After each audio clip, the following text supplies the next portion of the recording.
Hello beautiful soul, welcome back to my channel. This is my channel. I'm from Japan, kawain Virgo.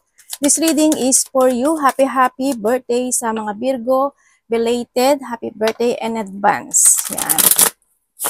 Tingnan natin na yung September 1 to 6. Maraming salamat muna sa mga subscriber, new subscriber, cross-watcher, at sa mga bagong pasok yan. Welcome na welcome kayo sa bahay ni Ate Aimee. Salamat, ay ano ba yan? Salamat sa nakataba ng puso niyong mga comments at sa mga nagpa-personal reading. Marami pong salamat. Kung gusto niyo na energy niyo lang talaga, ang gusto niyo makuha natin, all the details is in description below para sa personal reading. General reading tayo ba? Kunin mo lang sa'yo at itapon ang hindi naman sa'yo. Maaring vice versa. Energy mo, energy ng person mo, energy ng malapit sa puso mo, nangyayari, or mangyayari pala. Use your own intuition, lawakan yung inyong isipan. Energy reading, ano man ang gender mo, ano man ang iyong edad. Tatandaan niyo palagi na kayo pa rin ang makapagpapabago ng inyong buhay. Wala sa kung kanino man. Ikaw at ikaw pa rin magbabago ng buhay mo. Okay? Okay, may mga papuri. No? Ang nakikita ko dito, may mga papuri, may mga kasiyahan na magaganap. Baka isa rin yung kasiyahan dahil birthday mo. And syempre, money come. Sana all. Sabay ganun. Gitter talaga atin nyo. Yan, may mga money, romance, love, or may mga tao na magbibigay sa'yo ng pagmamahal, maybe sa iba sa inyo. Or andito yung situation na maaari magpo-focus ka sa sarili mo, yung iba sa inyo, no? Yan ang nakikita ko sa'yo. Siyempre, meron tayong Gemini, Leo, Libra, Capricorn, and Virgo. Dito sa sitwasyon na to ay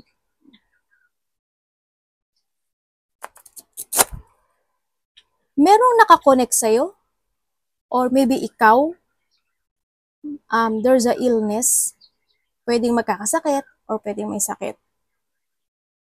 Yun ang nakikita ko dito. Pwede rin na kung ikaw, pwedeng na-handle yung pagiging emotional or may mga iisipin ka, no?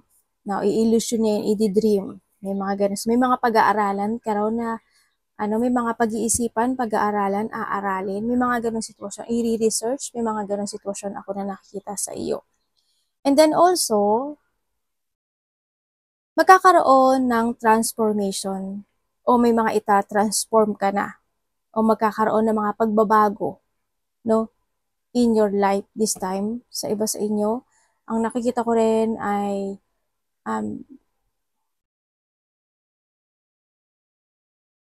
there's a loss. Hindi ko alam po sasabihin ko ba. Maraming klase ang loss Maraming klase ang loss. As in, pwedeng loss of money, loss of hope, loss of strength, kung magalakas ang loob, pag-asa, ano pa, loss of someone, loss of job, loss ng pet, kung ano man yung loss, basta may loss. No, there's a loss or there's an ending situation. Pwede yun. Halimbawa, yung may mga problema na magtatapos na or nagtapos na. Diba? Example yun. May mga ganun sitwasyon. Or meron na naman ikaw pag-iisipan na bagay-bagay this time. Sabi sa inyo, maaaring nagkakaroon ka ng depression or stress or pag-aalala. Pwedeng sa trabaho mo, pwedeng sa kapartner mo, pwedeng kung sino man yan. No? At kung ano man yan. Depression and sadness. Stress. Yan ang nakikita ko dito. Sinasabi rin na makakareceive ka ng communication, information with someone. Ako nakikita dito, maaring may mga partnership, commitment. Sa iba sa inyo, may mga ganun. May dealing no? May taong makikipag-deal sa'yo. Pwedeng sa pera, pwedeng sa negosyo, any situation. Meron din na contract. Sa iba dito, kontrata ito, no? Maaring magkakaroon ng mga contract, may mga tao or may tao, or pwede rin sa sarili mo na your promises to yourself na ganito na gagawin ko, dapat ganun, dapat ganyan, dapat may mga ganang sitwasyon. And then also, there's a cycle situation na nakikita ko na magiging okay siya, no? Pero kasi nakikita ko to parang pinag-iisipan at pinag-aaralan mo pa pero magiging okay siya sa nakikita ko dito. Magkakaroon ka ng mga reflection from the past. Siyempre, yung emotions, natural na yun sa'yo. Feeling emotions, ano, sa nakikita ko dito. Pero you always try to make it balance pa rin naman, kahit papaano. With the man naman, maaaring ikaw itong man or someone into your life is maaaring magkakaroon ng mga questioning. Pwedeng husband mo yan, pwedeng kapatid mo, ikaw, or quarrent. Or, oo, maaaring ganun. Kasi, nahandito si Moon. Yun na nakikita ko dito.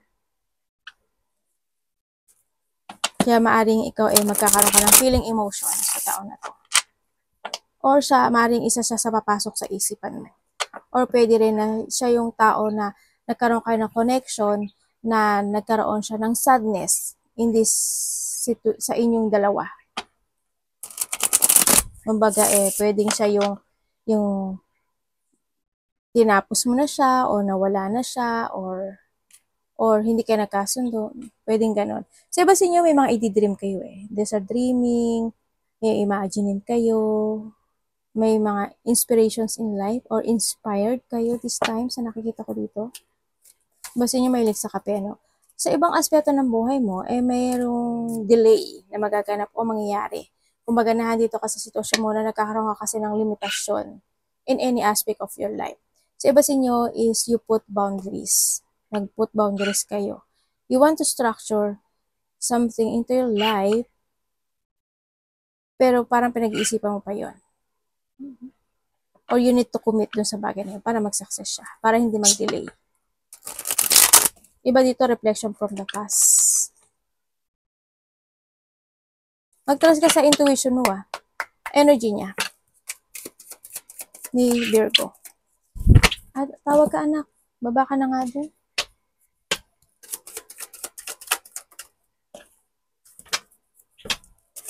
Uy, ganda naman ng ano mo.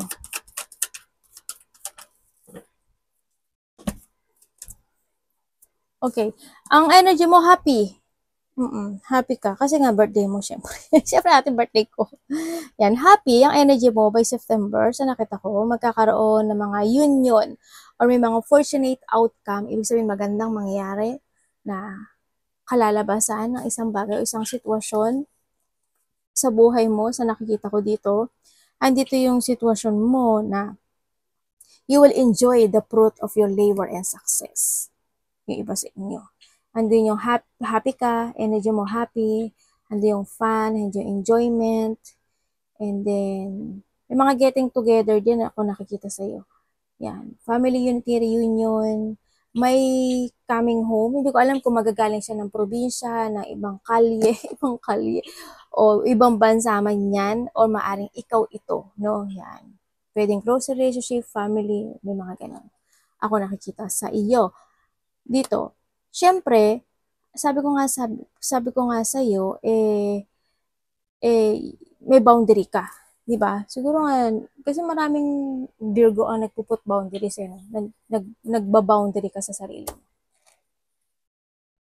Andito ka rin sa sitwasyon mo, energy mo is kahit na may mga battle ka na sinusuong this time, you always want to keep fighting doon sa bagay, or you need to keep fighting, no? Sa nakikita ko dito. Kahit may mga deep one situation, pero huwag ka mag-alala kasi happiness naman is darating. Magkakaroon ng success, prosperity, stability also. Ako nakikita dito sa iyo.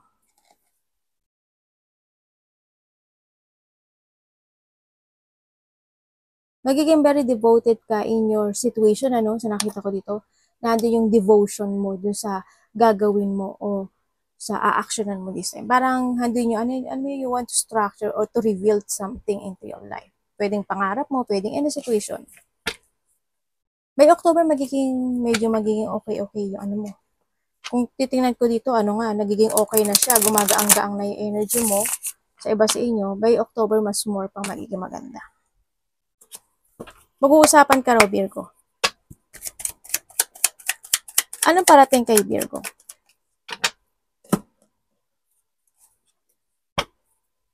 Ay, ba't ito? Ano na kinukuha ko yun? Ano po to, universe?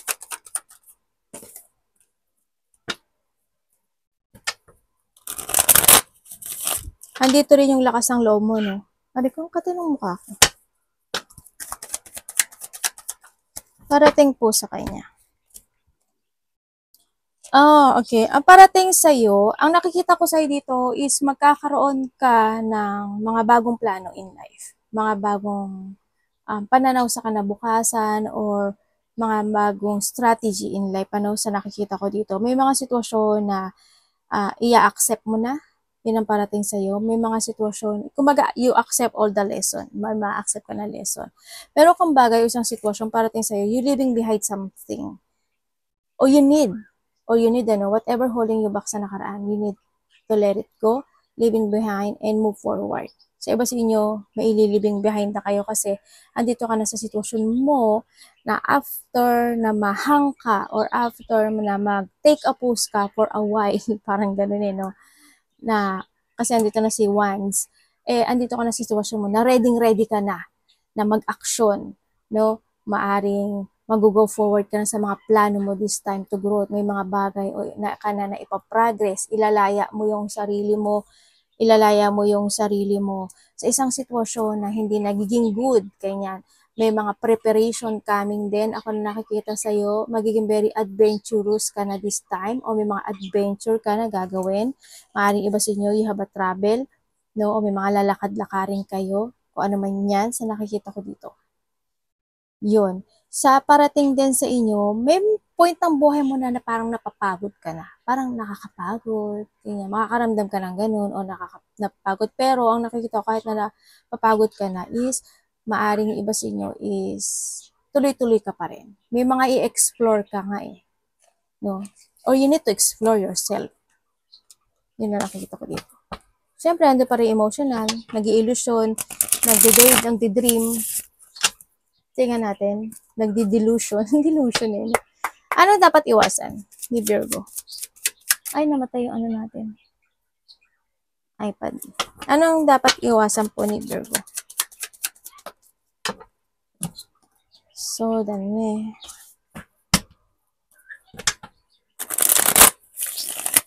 Universe, explain. Bakit po?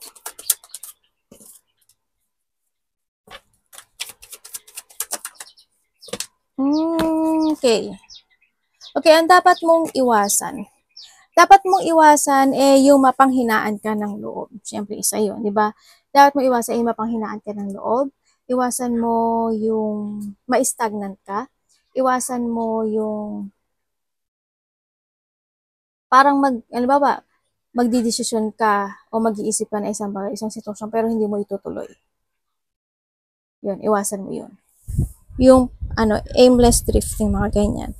Iwasan mo yung ipagpaliban yung mga bagay, pabago-bago yung isip, iwasan mo yun, yung hindi ka mag-taking a risk, iwasan mo rin yun. Iwasan mo yung alam mo yung moody type, o kaya yung magkaroon ka ng galit, buot, o kaya is mamanipulate ka ng iyong emotions, and syempre yung hindi ka magparaya, o hindi ka magpatawad in life. Syempre, iwasan mo yung mga tao na bitter, mga taong hindi dapat pagkatiwalaan, hindi dapat maasahan, mga taong walang nararamdaman sa'yo. Diba? Sabi ganun si ate, taray ni ate, no? Yan, iwasan mo yung magkakaroon ng magulong isipan. Iwasan mo yun. No, you need to take care of yourself din dito, ha? Sa nakikita ko dito. Yan. Iwasan mo, yung mga taong abusado or abusuduhin din yung sarili mo.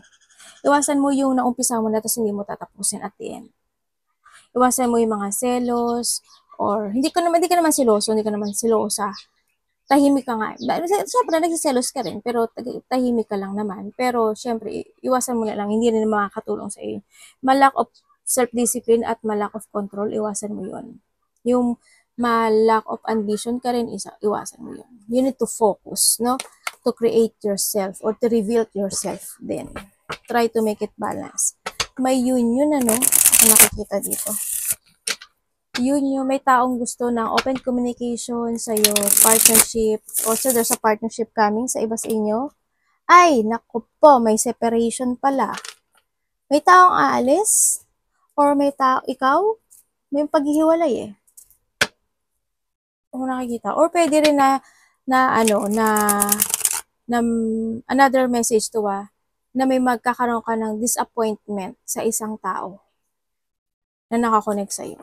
Madi-disappoint ka sa kanya, may mga conflict man yan, intense situation, pain, heartache, depression, hindi pagkakaintindihan, may mga unexpected, no? Ibig sabihin, may mga unexpected na hindi mo aasahan na magkakaroon ka pala ng issue doon sa tao na yun or magkakaroon ng ganong sitwasyon.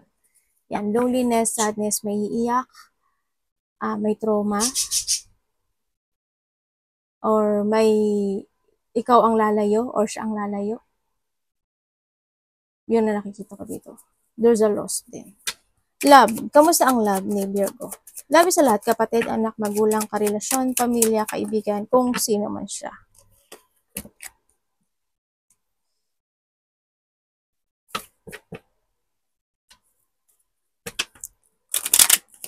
Universe, ano pong ang gagawa mo dito? Queen of Swords. Yan natin. Here comes sa love.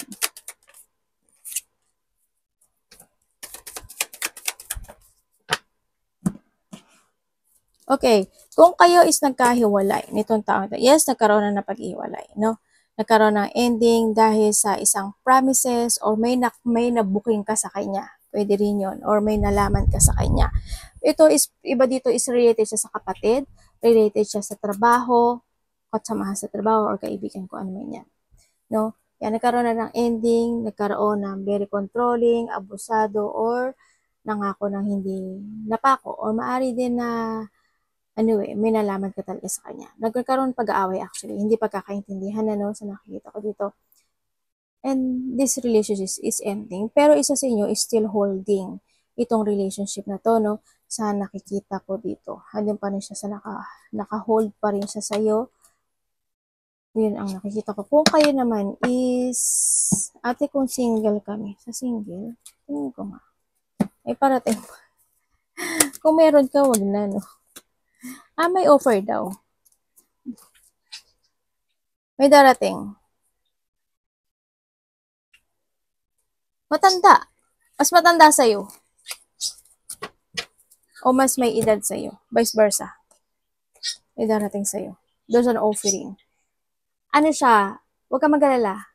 Kahit may edad yun, may datong. So, lalaki ka man o babae, may makikilala ka na isang tao na mag-over siya sa'yo na stable in life. Sa mga magkakarelasyon. Andito kayo sa sitwasyon nyo na control nyo yung inyong mga pag-uusap o inyong communication, no? Yun ang nakikita ko sa'yo. Maaring nagkaroon ng hindi pagkakaintindihan sa iba sa inyo. Maaring kinokontrol mo yung gusto mong sabihin sa kanya or siya rin kinokontrol niya yung gusto niya sabihin sa'yo. Vice versa.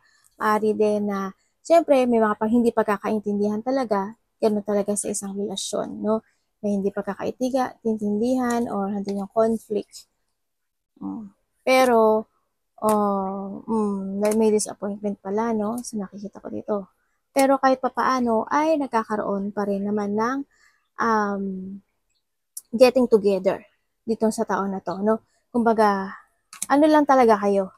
Kanya-kanya lang kayo talaga dito sa nakikita ko dito. Pero more on peace ang nakikita ko sa inyo. Yun. Ate, may iba ba? Sa iba, sa iba meron. Sa iba wala. Maaring matagal na to. So nakikita ko dito. Or vice versa to Maaring matagal niya nang kilala itong tao na to. Kasi sa nakita ko dito is pinabalanse niya, no, yung relationship. Iba sa inyo LDR or magkalayo kayo. Tingnan natin ang iyo pang ano. At pwede natin makita kay Virgo. Ala, Devil! Ano ba yan? Ingat ka, ay ano, Virgo. May mga tao na may masamang iniisip sa iyo.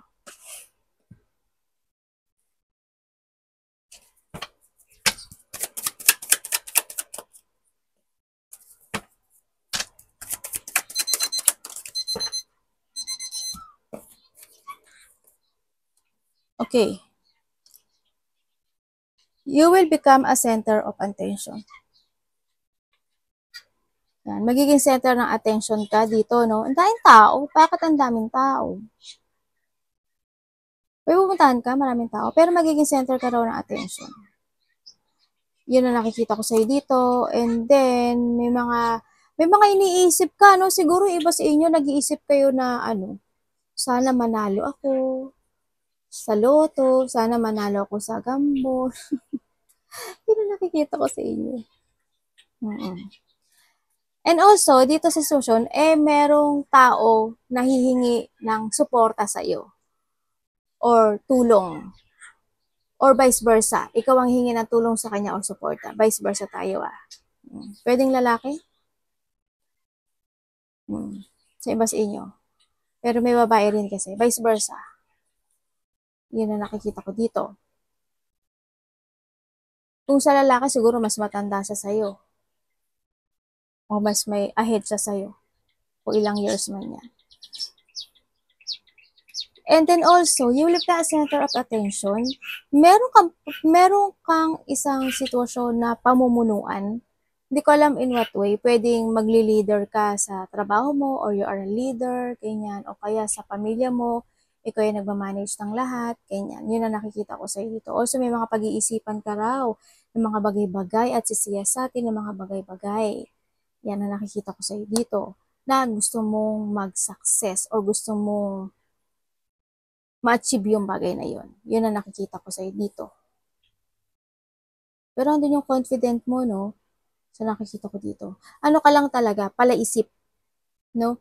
Kumbaga, mahilig ka lang magmuni-muni, palaisip, ganyan. Minsan, nagkakaroon ka ng pag-isolate sa sarili mo, inihiwalay mo yung sarili mo sa ibang tao. May mga ganong sitwasyon ako. May nakikita akong papers and documents, Virgo. Hindi ko alam kung may aasikasuhin ka ba? May mga ganun ako nakikita.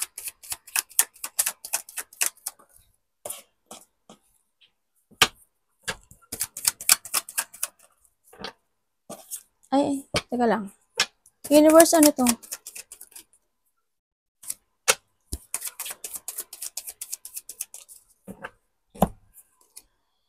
Ay, kala ko napabuntong hininga ako.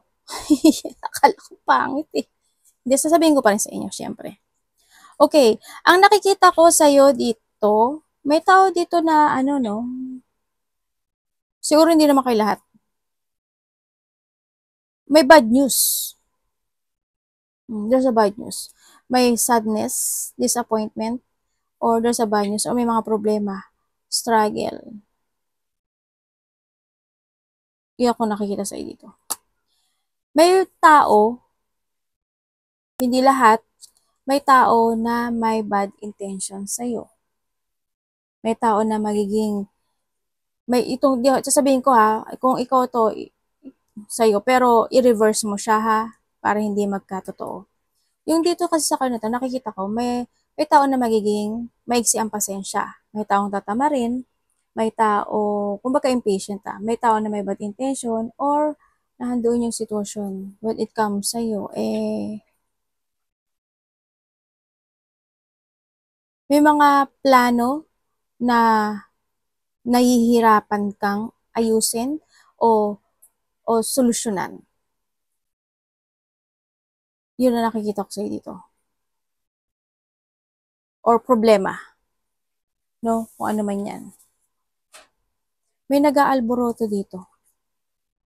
May taong nagkakaroon ng mental distress, pag-aalala, may naiinis. May tao na kahit na sabihan mo siya, kahit na paliwanagan mo siya, baka ikaw to close-minded siya. Sarado yung utak nito. Maaring nakikinig siya, pero lumalabas sa kabila. Pwedeng ganun. Sa iba sa inyo. May nag-iisip ng kabiguan. Or pwedeng ikaw rin, naiisip mo na baka yung plano ko hindi matupad o hindi maganap o mangyari. Yung mga ganun sitwasyon. So, basta you're starting, you're starting na mag-save ng money, mag-start ka na sa mga bagong layunin mo, sa mga bagong plano mo, may mga i-develop ka na nakikita ko dito, ganyan. Meron ka mga tatahakin na mga bagong layunin at mga bagong responsibilidad this September 1 to 6.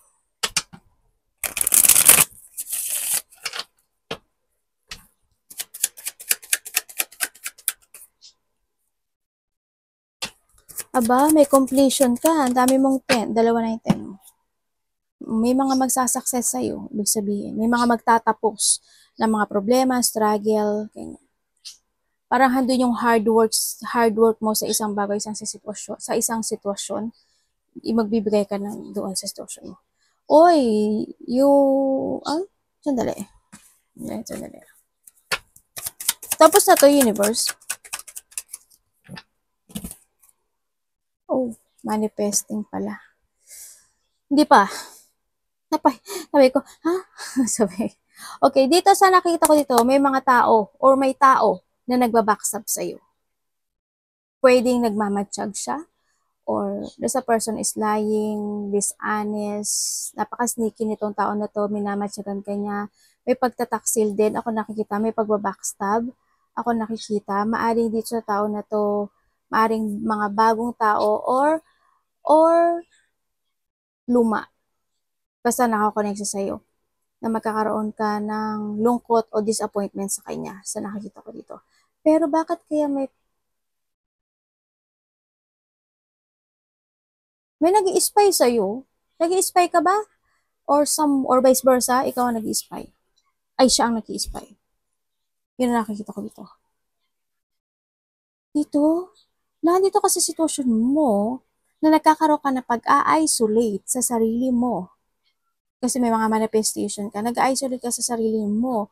O parang nahandun ka sa sitwasyon na kung ano yung gusto mong tahakin into your life, ano yung gusto mong tahakin sa buhay mo. Ay, na-intro chakra ko. Yun. May mga pain, sadness, naghanap ka kasi ng tamang direction na this time.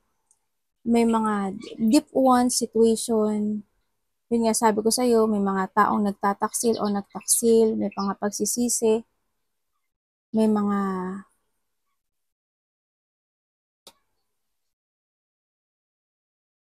kasi nandito si ibig sabihin, may isang sitwasyon into your life na matatapos. Tulad ng sabi ko kanina. Or magko-collapse kasi also there's an ending din to. Ibig sabihin, there's a beginning. No? Ako na nakita sa'yo. Yung iba sa inyo is meron kayong mga bagay na ile-let go, ili-leaving behind, i-move forward. Yun ang nakikita ko dito. You were getting away with something into your life na is not working to you anymore. Yun ang nakikita ko sa dito. Pero may sadness ka, no? Pero ito sa magician kasi is the beginning yan eh.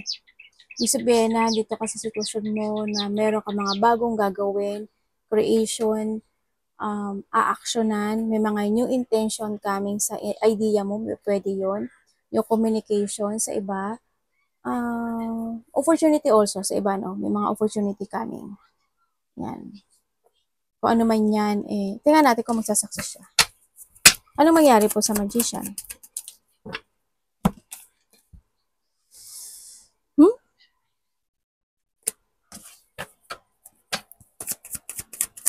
Kung gusto mo raw mag-success, kailangan mong labanan.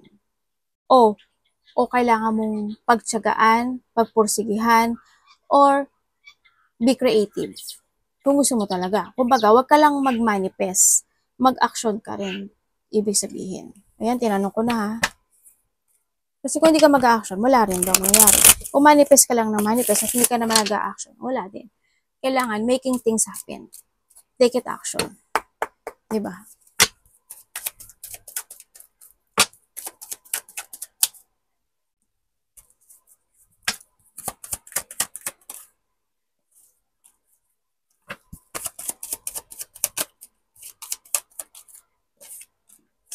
Uy, ang tatlo na yung 10 mo.